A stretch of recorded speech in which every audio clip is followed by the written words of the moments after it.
Bonjour à tous et bienvenue dans cette partie de la formation. Dans cette partie, nous allons parler de la structure d'un projet Angular.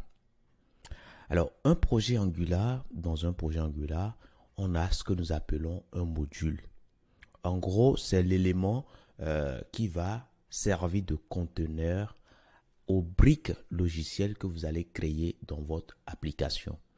Alors, une brique logicielle, c'est tout simplement ce que nous allons appeler plus tard un composant.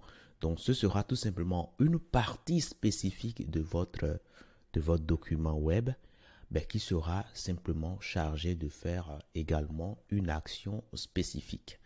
Je prends un exemple simple. Là, nous avons tout à l'heure le module qui est tout simplement le conteneur. Et dans ce conteneur, par exemple, on peut greffer un composant, par exemple un composant header, par exemple, qui va simplement s'occuper de l'affichage de l'entête de notre document web. Ça peut être le menu, par exemple. OK? Et donc, sachez que dans le module, vous pouvez greffer autant que vous voulez, autant de briques logicielles, c'est-à-dire autant de composants. OK? On peut, par exemple, greffer, par exemple, un composant main, par exemple. OK? Donc, dans le même module qu'on a au départ, nous avons, dans un premier temps, greffé un composant header. Par la suite, nous avons greffé un composant main, mais on peut également aller beaucoup plus loin, greffer un composant aside et greffer également un composant footer.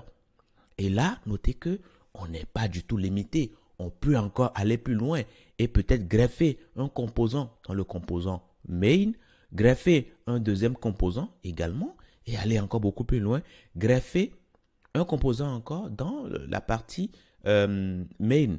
Et après, maintenant, on peut également greffer un composant dans la partie side.